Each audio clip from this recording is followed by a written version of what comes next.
शादी की पहली रात और एक सच पार्ट 2। अनुराग की बात सुन अस्मिता का चेहरा सुन्न रह गया। उसके कानों में अनुराग की ही बात गूंज रही थी। उनकी शादी के अभी सिर्फ कुछ घंटे ही हुए थे और इतनी बड़ी सच्चाई सामने आ गई। वो कुछ पल तक यूं ही खामोश बैठी रही। फिर उसने अपने हाथों की तरफ देखा जिसमें गहरे रंग की मेहंदी लगी हुई थी और वो हाथ चूड़ियों से भरे हुए थे। फिर उसकी नज़र अपने पाँव की बिछिया पर गई। वो बिछिया जो औरत की पूर्णता का प्रतीक मानी जाती है। अस्मिता की आंखों से आंसू बह निकले। उसने मन ही मन कुछ सोचा और धीरे धीरे कांपते हाथों से उसने अपने पाँव से बिछिया उतार दी। अस्मिता की खामोशी अनुराग को डरा रही थी और उसकी हरकत देख अनुराग ने घबरा कर कहा, अस्मिता क्या कर रही हो? हालांकि उसे पता था कि कोई भी लड़की उसकी सच्चाई जानकर उसे नफरत से देखेगी या शायद छोड़ भी देगी, लेकिन हड़बड़ाहट में उसके मुंह से ये सवाल निकल गया। अस्मिता ने कुछ पल अनुराग की तरफ देखा, फिर बिछिया हाथ में पकड़कर कहा, ये सिर्फ एक चांदी का गहना है। औरत की पहचान इस पर नहीं, उसके हौसलों पर होती है। हाँ, आपकी सच्चाई जानकर मुझे बहुत दुख हुआ, लेकिन आपकी सच्चाई ने मुझे तोड़ा नहीं, बल्कि यकीन दिलाया कि आप मुझसे झूठ नहीं बोलेंगे। अस्मिता की बात सुन अनुराग की आंखें भर आई। उसने अस्मिता की आंखों में गौर से देखा, जिसमें शिकायत नहीं बल्कि साहस था। फिर अस्मिता ने अनुराग से धीरे से कहा, मैं हर हाल में आपका साथ दूंगी, लेकिन आपको ये सच्चाई परिवार वालों को बतानी होगी। हम उनसे कुछ छुपा कर नहीं रखेंगे। फिर उसने वो बिछिया अनुराग को देते हुए कहा, और जब परिवार वालों को सब पता चल जाएगा तभी हमारी शादी पूरी होगी और मैं ये बिछिया उसी दिन पहनूंगी। अनुराग ने भी अस्मिता की बात मान ली, लेकिन वो अपने परिवार को सच्चाई बताने से थोड़ा घबरा भी रहा था।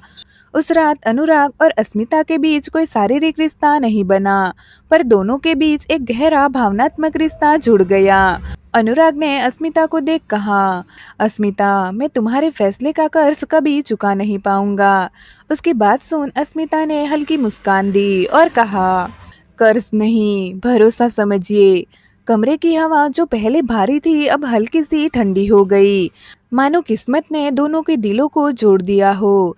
अगली सुबह सूरज की हल्की किरणें खिड़की से कमरे के भीतर आई।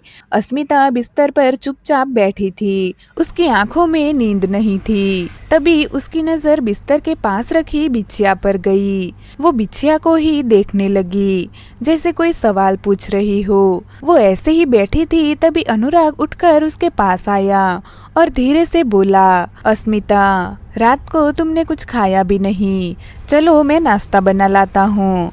उसकी बात सुन अस्मिता ने चौंक कर उसकी तरफ देखा। उसका पति शादी के पहले दिन ही किचन में नाश्ता बनाने की बात कर रहा है।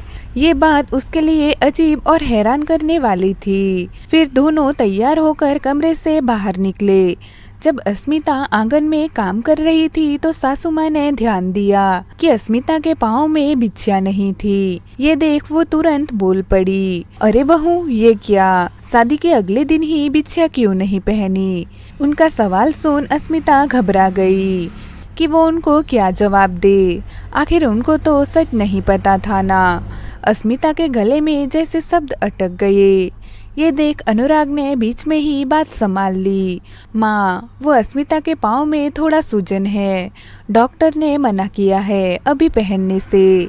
लेकिन अनुराग की बात सुन उसकी माँ संतुष्ट नहीं दिखी, पर वो चुप रह गई। अनुराग की बात सुन अस्मिता ने हैरानी से उसे देखा। वो समझ गई थी कि अनुराग भी हर हाल में उसका साथ देगा। अनुराग और अस्मिता आखिर क्या छुपा रहे हैं घर वालों से, जानने के लिए अगले भाग का इंतजार करें और चैनल को सब्सक्राइब करें। कहानी सुनने के लिए धन्यवाद।